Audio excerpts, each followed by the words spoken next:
We begin with this with a very exclusive special session, Ramayana within a folk tale, sweet and salty, by our own Deepa ji. I welcome Deepa ji. Uh, Over to you for your session.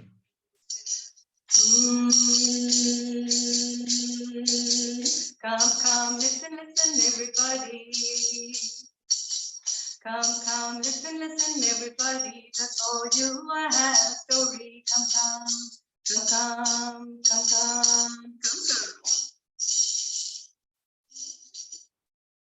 So welcome to the story, and let us begin with sound like the universe began.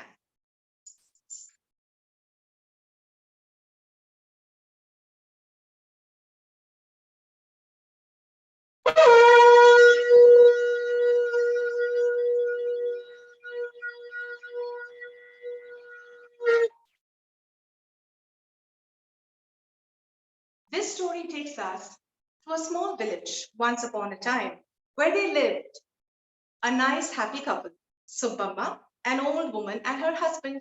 They were very happy in very many ways, except one complaint that Subbamma had. And this was it. You see, when she was making a beautiful rangoli, তোমার ঘরে বাস করে কারো হে আমন জানো না তোমার ঘরে বসত করে কোন জানো মন জানো না. Hey, can you be a little softer? I'm trying to read. Okay, I was just singing. All other husbands would be admiring the music, but look at my husband. I wish he had some culture. And later, when the husband left home, the old man would walk with his slippers right over the beautiful rangoli. The rangoli is the columns that Rachna was just talking about. So this was her complaint. How I wish my husband had some appreciation of culture, of art, of all these beautiful things like music, dance, drama. And just as this wish left her lips, something beautiful happened. They heard an announcement.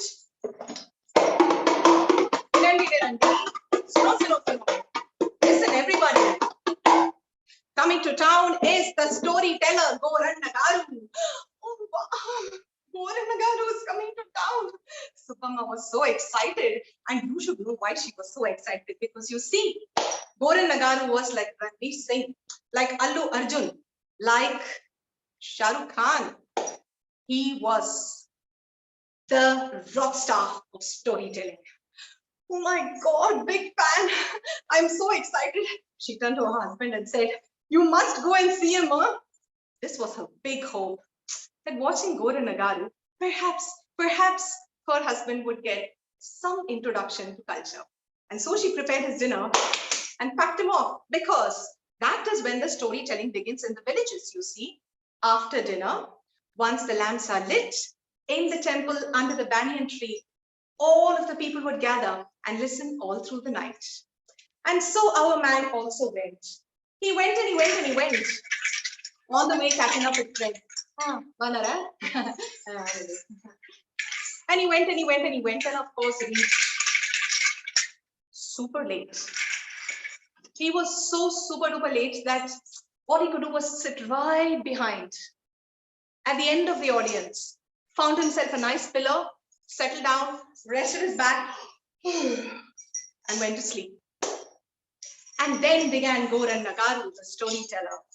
There he came, chanting the name of Rama. Come, everyone, let's listen to this great story. He began with the Ramanarayanam, Nama Ramayanam. Shuddha Brahma Paratpara Ram, Kalatmaka Parameshwara Ram, Sheshatarpa Sukhanitita Ram, Brahmadhyamara Pratita Ram, Chanda Kirana Kula Mandana Ram, Srimat Dasharathanandana Ram, Kausalya Sukhavardhana Ram, Vishwamitra Priyadhana Ram, Ghora Tataka Ram, Marichadini Patakaram, Sojikamakasandrakshakaram, Shemadahalyodharakaram, Gautama Muni Sampudikaram, Suramuni Sutaram, Navikadhavita Mudupadaram, Mithila Purajana Mohakaram, Videha. Of course, all this was lost to our man, old man, Subhama's husband, who was fast asleep. But Koran Nagaru narrated the story, and the audience listened with rapt attention. The story of how the rishis came and they asked King Dasharatha, please send your sons Rama and Lakshmana to protect the yajna that we are doing. He narrated how Rama and Lakshmana went with their bow and arrow.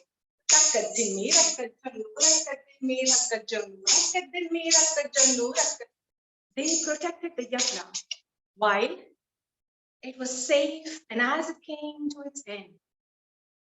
Pushpam Veda, Pushpavan Prajavahan, Prashman Bhavati, Devam Veda, Ayachanam Veda, Ayachanaman.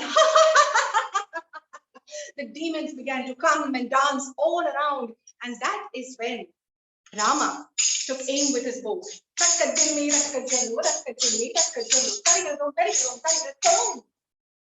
The arrow went piercing through, leaving Maricha flying 7 yojanas away.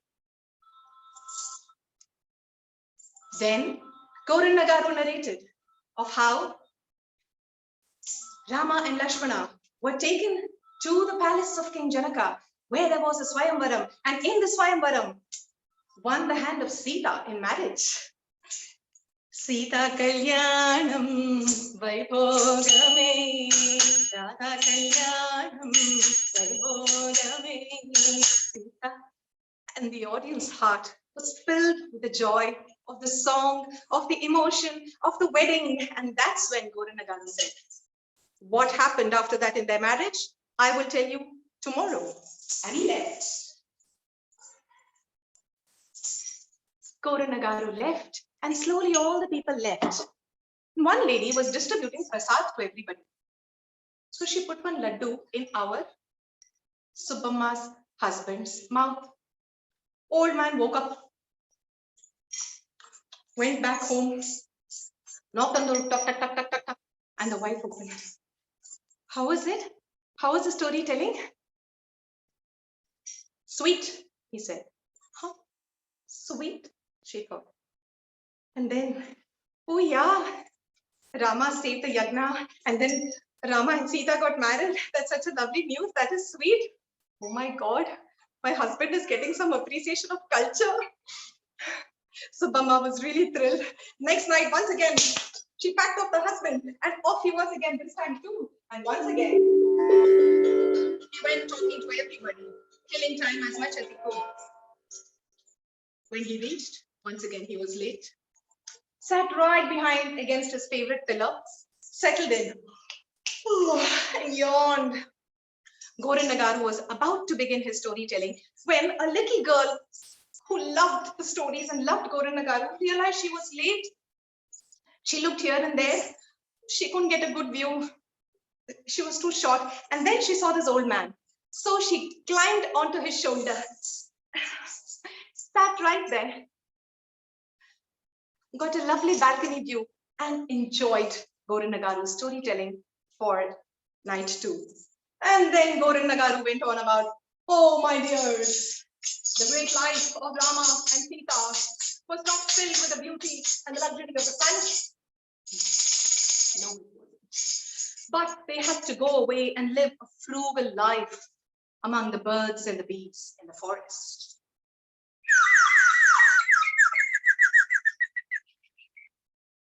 But such was the nature of Sita Mata. She never complained. She never complained, said Koran Nagaru. Except after very many years, almost towards the end of this journey in the forest, which you might ask why. They had to go because the stepmother Kaikeyi, in exchange for an old promise, said, I want Rama to go away for 14 years. So Rama left without questions. Sita followed and Lakshmana followed. They lived on in the jungle without any complaints until that terrible day when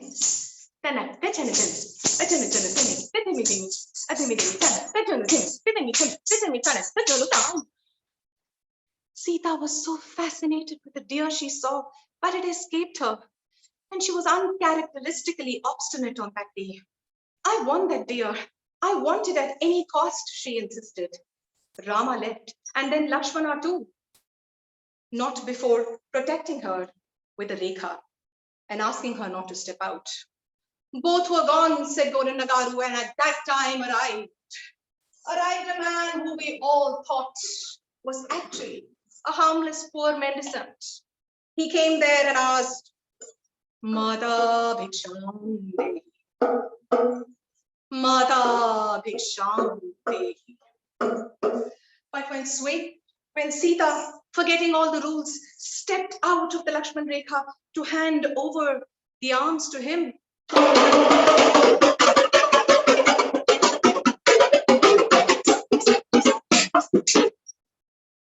it turned out that he was no poor harmless mendicant. He was the 10-headed Asura Ravana, took Sita with him and went away, flying in the chariot. There were tears in the eyes of the audience. There was anxiety for what would happen to her. Rama and Lakshmana came back, said Gorinagaru, to find an empty hut. Sita nowhere. Where is my Sita? What has happened to her? Looked Rama distraught. Will Rama find Sita? What will happen next in the story? I will tell you tomorrow, said Gorinagaru, and he left. The audience also left. The little girl, she jumped off the back of our old man, and our old man also went back to his house with some unusual pains. Tuck, tuck, tuck, he knocked on the door. Wife opened. How was it? How was the storytelling? How was the Ramayana? Heavy, he said. Huh? Heavy? And then the wife thought about it. And Subbamma thought, indeed. How heavy a story. Sita and Rama go away on Vanavasa. And Sita is kidnapped.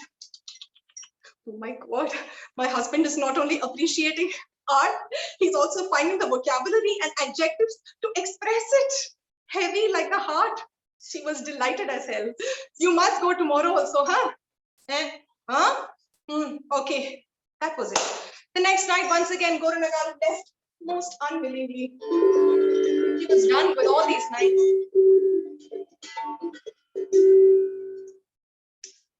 So this time, when Subbamma's husband, the old man, reached the temple and saw Gorinagaru, the storyteller, on the stage and the entire audience and his favorite pillar, he didn't even bother to sit. That's right. He found himself a nice spot, lay down flat on the ground.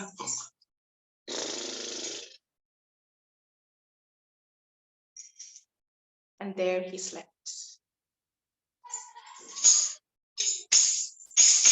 So my people, as we heard yesterday, Rama was looking everywhere for Sita. He was looking everywhere and asked not only the human beings, but he also asked the birds and the bees, the trees, all of the animals and the little insects. Everybody he asked, have you seen my Sita? Have you seen my Sita? Where has Sita gone? As Rama went looking, they heard a voice, and the voice was of Rama's most beloved devotee, whom he was going to meet.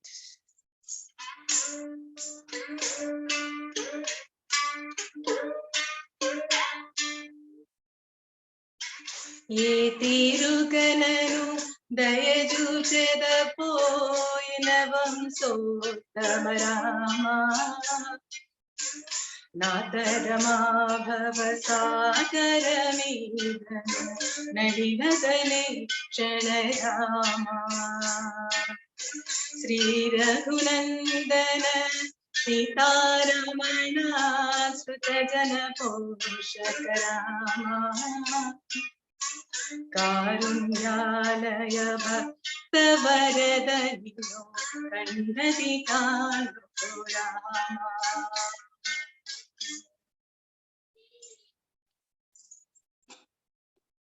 Rama, Rama, Rama was the only name in the heart of Hanuman.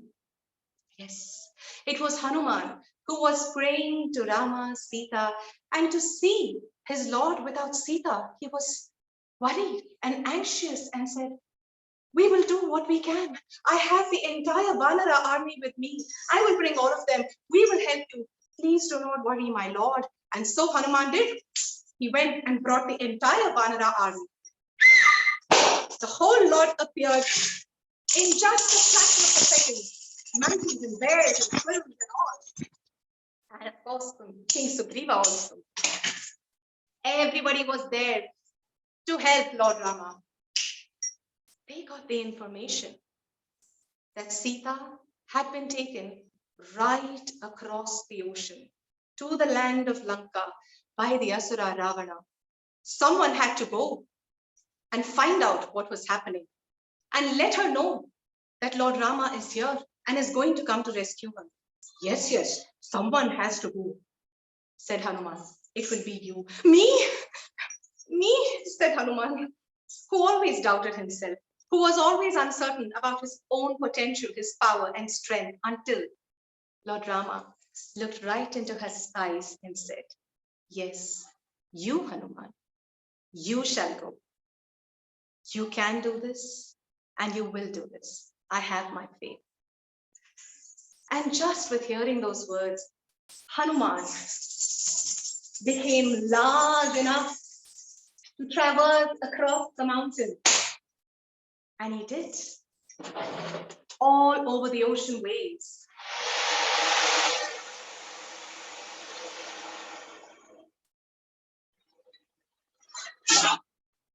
He flew with courage in his heart, feeling the breeze.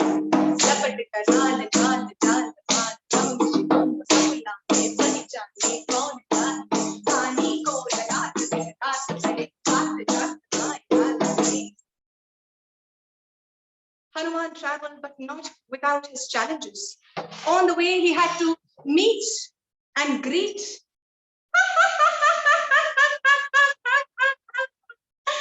Surasa, the sea monster, who said, you cannot cross without getting into my mouth. Within a fraction of a second, the huge, humongous Hanuman became as tiny as a bee, and he went right into Surasa's mouth and out. I have done it, Mata Surasa, he said. She was indeed impressed with his presence of mind and wisdom. Blessing him, the mountain sea monster Surasa returned. And our Hanuman successfully landed across the ocean on the other side in the land of Lanka. Ah, now, said Goranagar, what do you think? Will Hanuman find Sita? Will he find Sita? What will happen, my dear listeners? I will tell you tomorrow. And Goranagar left. All of the people left. Nobody had brought any prasadam or laddu this day. There was no little girl sitting on the old man's back. So after everyone had gone and the sun came up, the old man was still lying down beside the pillar. Everyone began to wake up and go about their daily duties in the village, and so did a little puppy. A little puppy came scurrying near the pillar, and just like puppies are wont to do, it picked up one leg right beside the pillar and on the old man's face. Yes, a nice, warm, wet wake-up alarm for Subbamma's husband. The old man woke up and he walked back home. He went and he knocked on the door, tuck, tuck, tuck, tuck, and the wife opened. How was it? How was it? How was the Ramayana? With all her eagerness and curiosity, she asked once again. Salty, he said. Salt. What? Salty? Have you been listening?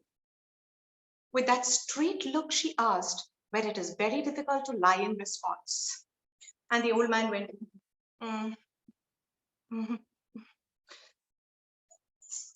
How did Rama and the Vanaras cross the ocean?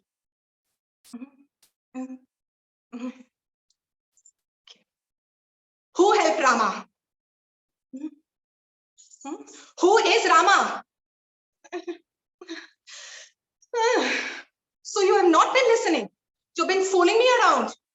Tonight, we will both go. So that night, Subbamma also got ready in the best of her dress, in her favorite flowers. And just like we would hold a child's hand when we go to the Jatra or the Mela, she held on to her husband's hand and they went well before time and sat down right in the front row. Before any of the guests had started even to trickle in, they were there. Subbamma was mighty thrilled with her achievement. Today, my best attempt. And then Goran Nagaru walked in. Goran Nagaru walked in. My dear people, today I shall tell you what happened after Hanuman reached Lanka. He was on a mission, remember? He was there to meet Sita Mata. And let me tell you, he was there with something very precious. He was there with the ring. Our old man was looking, ring? Yes, Lord Rama had given his ring to Hanuman. Keep this very carefully. Give it to my beloved when you meet her. She will know and she will recognize that you are my messenger. Hanuman had taken the ring and placed it carefully in his throat. And Hanuman went searching through the streets. He went to the palace. He went here, he went there, he went everywhere. It took him very long before he could find Sita Mata. Finally, he found her. He found her in the Ashokavana, lost in her thoughts of Lord Ram.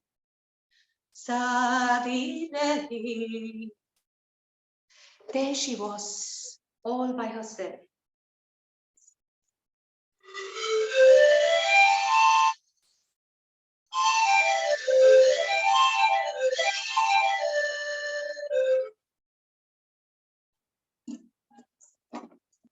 Hanuman waited a while, checked that no one else was around, and he went close to her.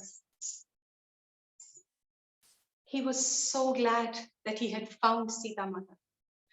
Goran Nagaru was listening. Goran Nagaru was narrating. Subbamma was, of course, lost in the story, and so was the old man this time. A rescue mission? He was completely engaged. And that's when Goran Nagaru said, Hanuman was going to meet Sita Mata with the proof that he is the messenger of Lord Rama. He took out from his dhoti the ring. Oh my God. The ring is missing.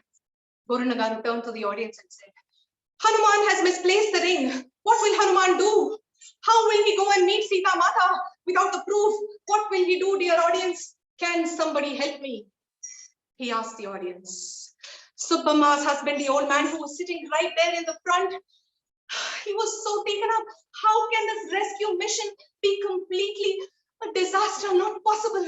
He pulled out his own ring and threw it to Goran Nagaru, the storyteller. Goran Nagaru got it.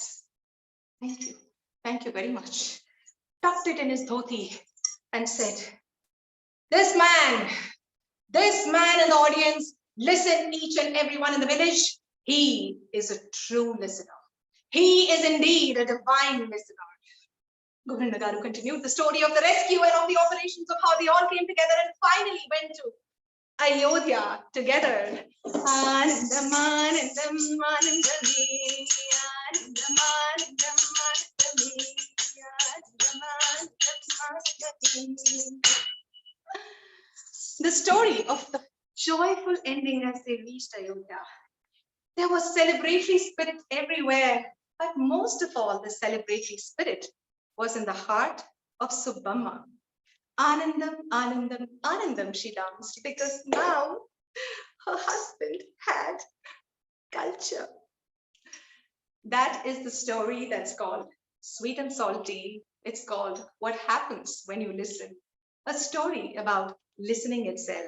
Listening not just with the ears, listening with the eyes, with the body, with the mind and spirit. Thank you very much to all of you. Thank you to Indica. Thank you so much, Deepaji. I think it was just absolutely fabulous and mesmerizing a session. I don't think, I mean, every single moment, I'm sure everybody was glued to the video and very attentively listening. At least I was, at once it was a spectacular performance of audio, visual, and the substance and the narration and everything. And it was a mix of so many different techniques and instruments all put together into a single thing. And it was just, I mean, mesmerizing is the word. Thank you so much for it. Audiences, any thoughts, questions? You have something to ask Deepaji on this? Deepaji, absolutely mesmerized. I mean, could not imagine that this was happening online. Actually felt we were there. So, heartfelt thank you for presenting it to us. I just wanted to know the creative process that goes behind putting together this eclectic elements. So, do you organize it? Do you structure it?